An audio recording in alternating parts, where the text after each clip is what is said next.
राती करते रहे भाग भाग ऐसे दिन भर पानी गिजियन कॉल पर।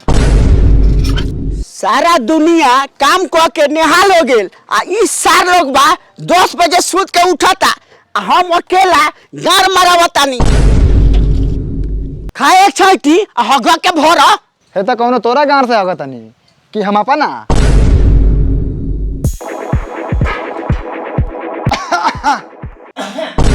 कौन बारे ए हम बानी। हाँ तो बाहर निकल, जोर से लागल बा। ए उतरी तब नहीं निकलम, अभी चुपचाप नहीं खड़ा रह। साला पेट गड़बड़ बा, बर्दाश्त नहीं होत। रे साला सो जल्दी आओ, खेत में डनेर बांधे के बा। ए जाना मर दे आओ तनी, डनेर बांधे के बा।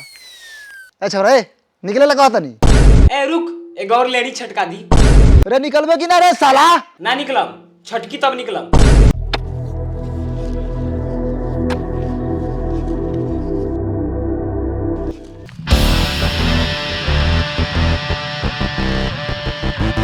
का हो भैया, तू ई डनेर काहे कटला?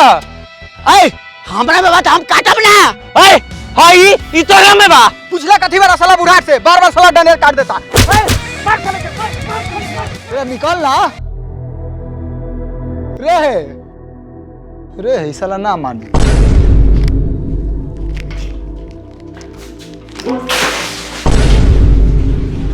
आओ फैली से होगा साले।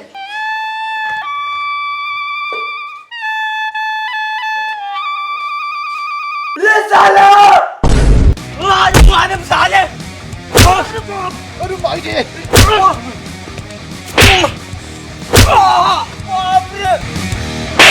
साला होगी किस्मत, पानी का चुक रहा है। रे साला मैं खाना फोन करता, तू साला 2 घंटा हक बे। अरे साला पेट खराब है छोड़। ए मुटरा देख कर बापा के मार दो चाचवा सा। ए जल्दी जो ना। यार मेरे पास पैसा बहुत कम है, काश मैं और पैसा कमा पाता। EMI भी भरना है। अच्छा ये बात है, तो तू कॉपी ट्रेडिंग ऐप यूज़ क्यों नहीं करता ओक्टा एफएक्स की तरफ से? ओक्टा एफएक्स ये क्या है भाई? तेरे को ओक्टा एफएक्स के बारे में नहीं पता? ओक्टा एफएक्स जो दिल्ली कैपिटल्स का न्यू प्रिंसिपल स्पॉन्सर बन गया है, और तो और इंडिया का बेस्ट फॉरेक्स ब्रोकर भी है 2021 में। तेरे को पता है सब के बारे में? मुझे भी बता। इस प्लेटफॉर्म पे एक लिस्ट होती है एक्सपीरियंस फॉरेक्स ट्रेडर्स की, जिसे हम मास्टर ट्रेडर्स भी कहते हैं। आप अपना मास्टर ट्रेडर खुद चूज कर सकते हैं और उनके फाइनेंशियल रिजल्ट और रिस्क स्कोर को देखकर फिर बेस कॉपी बटन पर क्लिक कीजिए और जो भी ट्रेड्स है वो मास्टर ट्रेडर करेगा, वो आपके अकाउंट में आ जाएगा। इसका मतलब है जब भी मास्टर ट्रेडर अर्न करेगा तो आप भी अर्न करेंगे। इसका कमीशन भी बहुत कम है और आपको पे तब करना होता है जब आपका प्रॉफिट हुआ हो। तो मुझे ज़्यादा कुछ नहीं करना पड़ेगा सच्ची? हाँ, और हर एक ट्रेडर को रैंक भी किया जाता है उनके रिस्क पे 1 से लेकर 6 तक, उनके ट्रेडिंग स्ट्रेटेजी और प्रॉफिट के बेस पर। मतलब फुल ट्रांसपेरेंसी मिलती है। यार ये तो सही है। तो आप भी अपने पैसों को काम पे लगाना चाहते हैं तो डिस्क्रिप्शन में दिए हुए लिंक पे जाइए और वहाँ पे आपको मिलेगा 15% exclusive bonus. Octa FX best app है एक्स्ट्रा इनकम के लिए।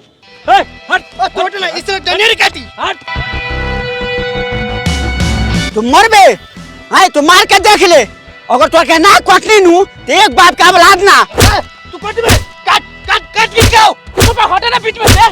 रे साला सो अब एक पूरा मार के देख ले।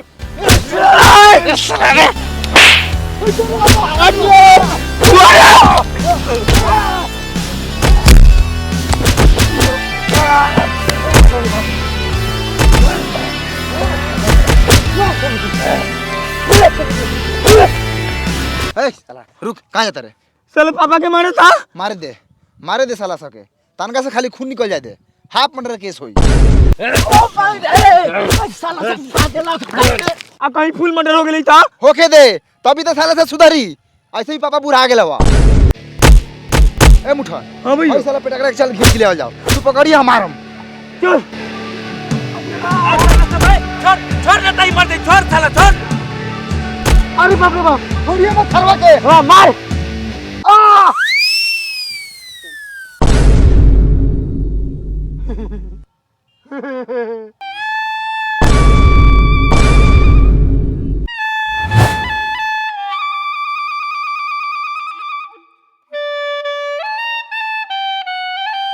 और कटबे रे साला डनेर। छोड़ साला छोड़, भाग यहाँ से भाग। पापा पिटैला हाँ पिटनी है बढ़िया मरल कस देखो ना मार के आंखें तो फुला देले हे तो झाट पिटैला खाली आँख फुलवा के तो चलैला तनका खून निकलवैती तब नु हाफ मर्डर केस होई। सुन ले मुठना जुठना बियान हमर डनर भरा जाए के चाहिए न तो लाश गिरी लाश चल करे ए हमार झाट गिरी इतना पिटा के नहीं सता लाशे ना गिरा लाश गिरे इंसान। चलो बिहान हम कोन हम डनेर देखा तनी कौन साला आके रोक ले बता चलो। ए तोरा का भेलौ रे कुछ बोलत नहीं खस। भैया रे झगड़ा मारपीट ना करे के अच्छा ना लागेला। ए चल पटी प्रधान मुंह में मुद के चल जाइए झगड़ा अच्छा ना लगेला चल।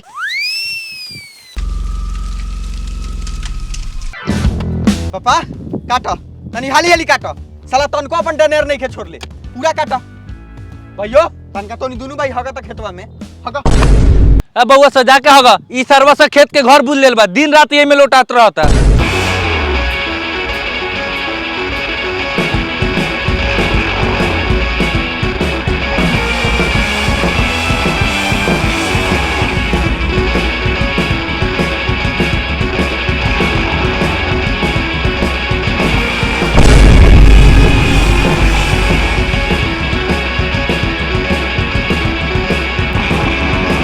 पापा हाँ अब बोलो अब क्या कहता रहा हई सारा से सुबह से आके खेत के डनेर काट के पूरा बराबर कर ले बा और ऊपर से साला हमर सुना लेकिन खेत में हक तो बा।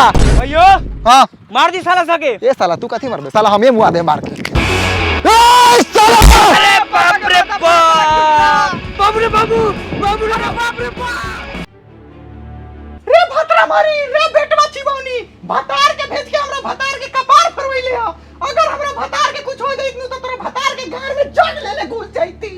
रे रोंडो रे छिनारो रे राही तोहर भतार हमरा भतार के तो मारे तो हमर भतार मौका बाकी चुमा लेके छोड़ देताऊ। यहाँ हम काहे लायल बनी ये राना रांडी आ छीना छीनी के बात सुने। ए मैया भीतर जोता ए जाता रे किनारे। ए माइलर तुलर भीतर मत जाइए हमनी का कमजोर बनी सरो से 4 गोरा बा। हमर सुगा सही चारो से डरा रहता लेकिन तोहनी का टेंशन मत लो हम बानी नु अकेला ही सबनी के गाल काटे आई छिनरो के तुम तो भतार को छोड़ देगा। अरे भतारा मरी तो मारत का ना मारे मार ना मार के देख ले तोहर ढेर बच्चा दे हम। हे सूरज नारायण हे दीनानाथ हे शंकर जी अगर ई मुखिया सही इंसाफ ना करी नु तगड़ा घर में कोरी फूट जाई। ये सूरज भगवान रवत उगल बानी सब चीज देखते बानी अगर हाई मुखिया हमारा पक्ष में पंचायती ना कइलक तो एका में हारो के 7 घाट के पानी पिया दे हम कोनो के लेके वो और जाई। भोसरो भागा ना तो मारम तो लात की पूरा घर में ये उतर जाई। ए चल भीतर जो माई तू भीतर जो। हाँ बताओ का विचार बतौनी के। कुछो विचार ना करम हमनी सा हाफ मर्डर के केस करम। माथा फोड़ लेबा सरो सब। कौन तोर माथा फरलक। ए हम ये तो मरनी साला खीस बरलक हुरमुठा बरला ही बानी उठा नहीं पाए मरनी साले के माथा पर पटाक। सुनत बानी नु मुखिया जी सरवा के बात। का रे साला बढ़िया काम कैले बारे तू।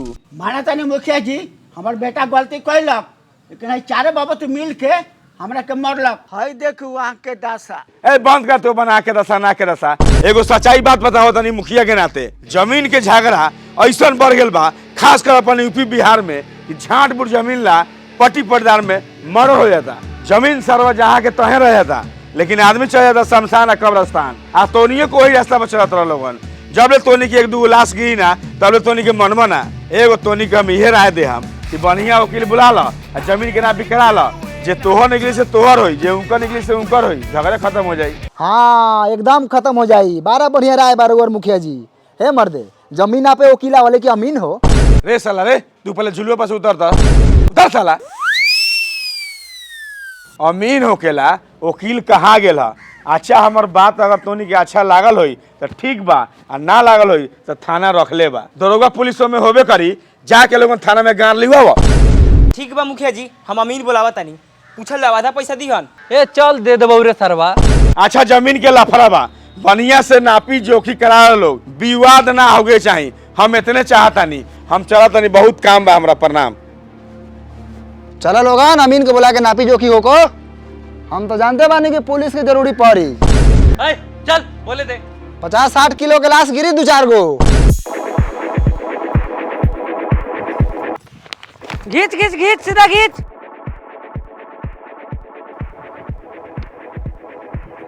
ए लड़का है, पोल के एक बिता आगे रख। मुठान इधर सर अपने खेतों में कड़िया रख ले रे। यही में खींच के रख, यही में। ए लड़का है, सीधा रख सीधा। है काती है सीधा नहीं तो सीधा आयु। घस का हो मैं? साला मिनी बतिया था ना गिदर लेकिन त लागत। जा दे बरा लई, अभी नापे दे साला। हाँ ठीक बा, रहे दे वही जगह। आ एगो ढेला रख दिए। ए लड़का है, कौड़ी लेके बढ़ दक्षिण वाली तरफ।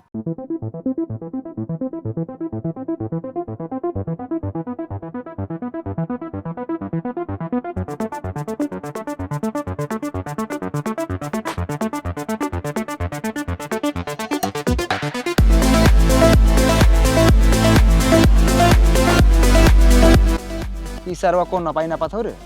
साला जमीन बा कहां ना पाथो कहां। आ जा बबू। लागत हो नाप ले लो सरवा। हाँ चल। हमार झाट के ना पाई ना पड़ना बुझलऊ हा। हम का जानी रे। चाचा एने आइए है समझी है दू करी जे जमीन बा। हम कुछ ना समझिले, हम पढ़े लिखल ना बानी। हमर बेटा बताओ ओकरा के समझाई। काती समझावत रहो तनका ठीक से समझाइया। झूठा नाम बा हमार। हम का करी झूठा नाम होता। अगला आदमी के जमीन तोरा जमीन में एक हाथ निकलता। ई सरवा अगले आदमी कौन बारे? तोर पटीदार और कौन? नापे आवलो नापे। का चाचा बड़ा डनेर काटत लह अब मुठिया ल हमर एक हाथ उल्टा तोरे में निकल गेल। हाथ में क्या रे?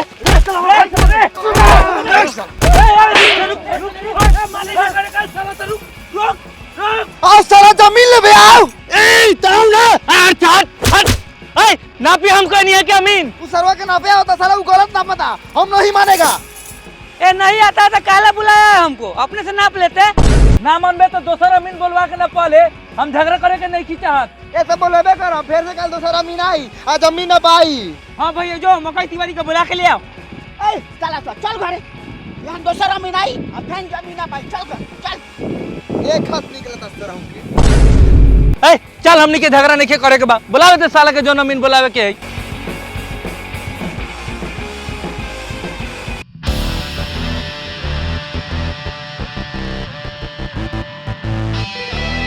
ए बुए पोल के नहीं रखे नहीं। है ने हाँ है ने डनेर से बाहर।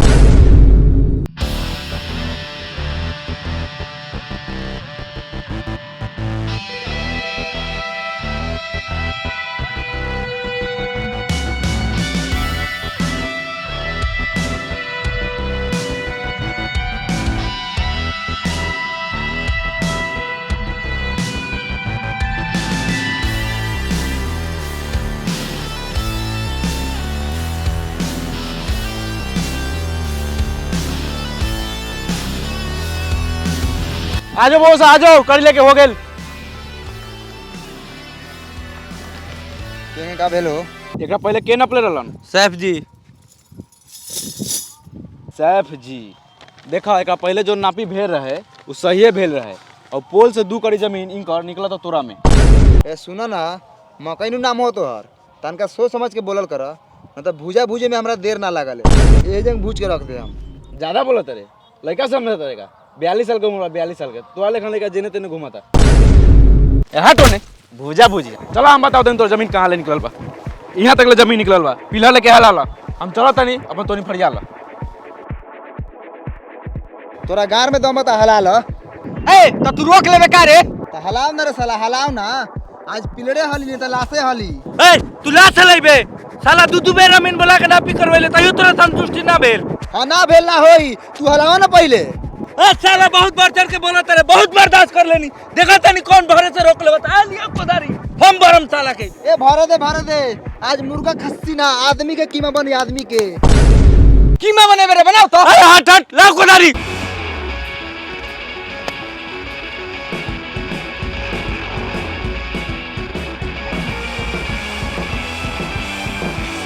ए तुम्हारी भरेगा रे।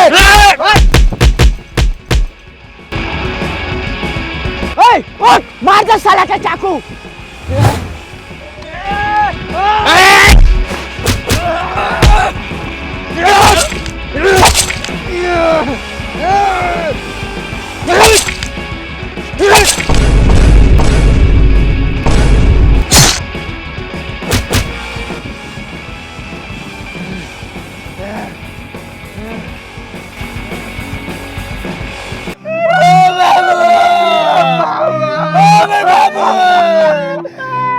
छोड़ के चल गया।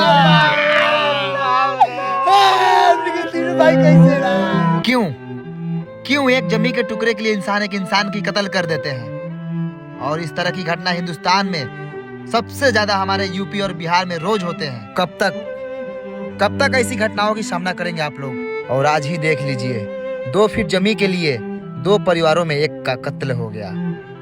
कल जो जमी जहां था आज भी जमी वहीं पे है, लेकिन इंसान नहीं है। मैं हाथ जोड़ के विनती करना चाहूंगा हिंदुस्तान के पूरे आवाम से कि जमी के लिए इस तरह की वारदात ना करें, प्लीज।